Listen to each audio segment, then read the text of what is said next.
نكمل اليوم تغطيتنا الحصرية للأزمة الأوكرانية في مقابلة خاصة مع وزير الثقافة والإعلام في أوكرانيا لنتحدث معه عن السيناريوهات المحتملة للغزو الروسي.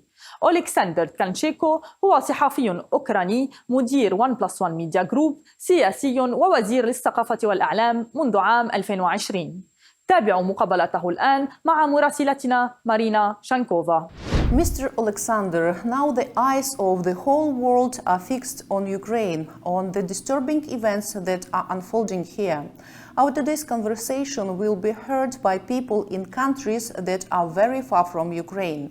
They have the opportunity to receive information only through observation. Therefore, let me ask you, as a representative of Ukrainian authorities, the main question that interests the majority. Did you think the world is really on the threshold of World War III, which will begin in Ukraine? I don't believe in any apocalyptic scenarios because, yes, it's hot, and yesterday decisions of President Putin make it more hotter. Probably we are facing activization of military actions in eastern Ukraine, but I see no reason to be worried about the Third World War.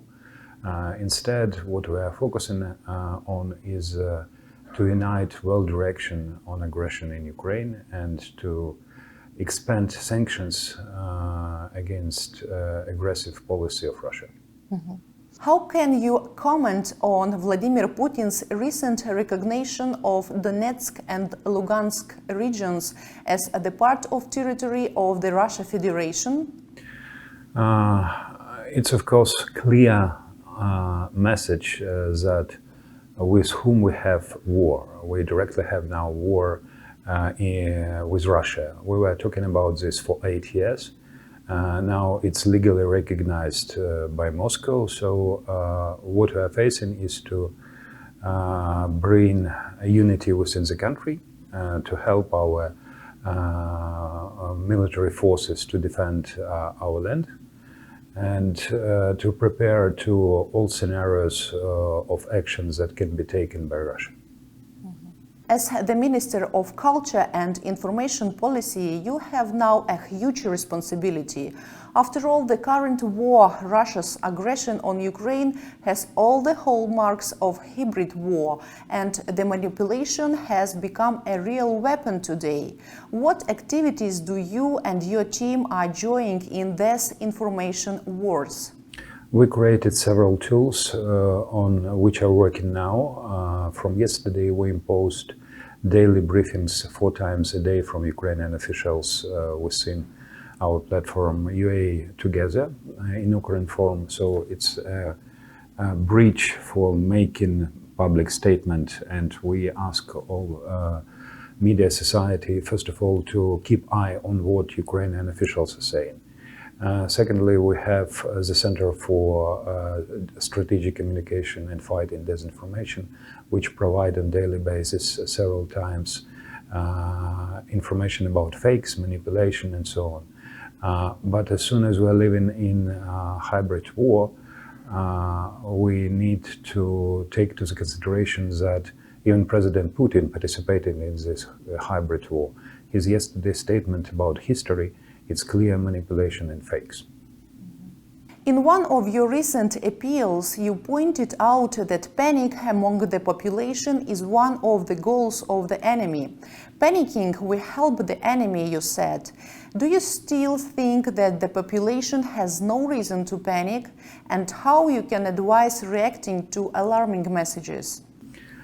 We used to be in this situation for many years. Sometimes it's became more dangerous, sometimes less, but I think that our society having unity about panics.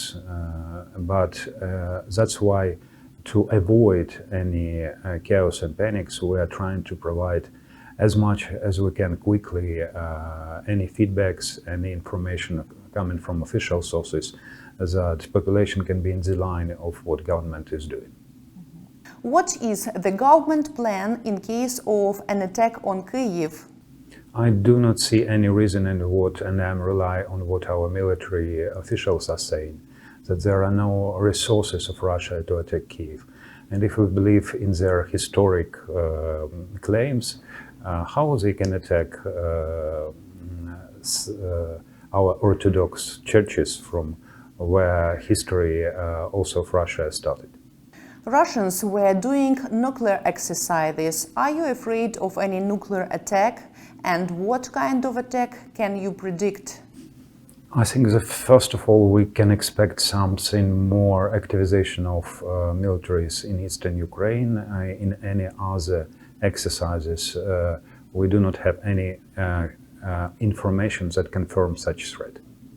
The Russian government and the country's top businesses have spent weeks deploying the latest protective measures to shield themselves from Western sanctions that could be imposed on Moscow in case of an escalation to Ukraine. How can you comment the latest sanctions from US? Do you think the European Union will impose sanctions against Russia? What should those sanctions be?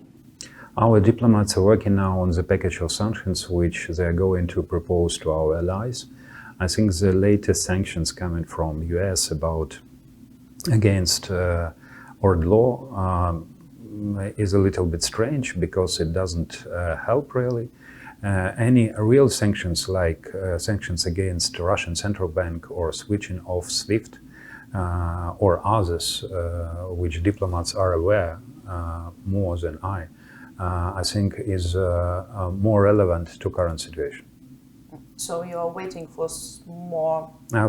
For united position of our allies of really true sanctions that can show Russia as a unity of democratic world. The Chinese Foreign Ministry has repeatedly blamed the United States for spreading false information and creating tensions, arguing it to respect and comply with Russia's demands for security guarantees.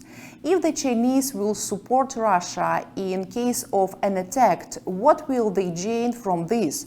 Do you think that China should be sanctioned as well? Apart from what you quoted, it was a recent statement of Chinese Foreign Ministry that China support sovereignty and territorial integrity of any nation, including Ukraine. I think it's more than clear message coming from China. And finally, the shortest and perhaps the most important question. In your opinion, how can Ukraine and Ukrainians overcome today's crisis? To be united, we last week organized a sort of special TV event where all channels in Ukraine were broadcasting the views of the people who are gathered in one place. And we were discussing why we're united, on basis of which we can be united, what are our values. And it was quite impressive in terms of that for the first time in the history, all different channels with different ownership united to show publicly that under the threat of aggression, the only thing we can demonstrate is the unity of the nation, the unity to defend our values. Do you have some plans for the future in such? No, we're now discussing within the ministry, each ministry discussing the action plan for closest future. I can't deliver it right now.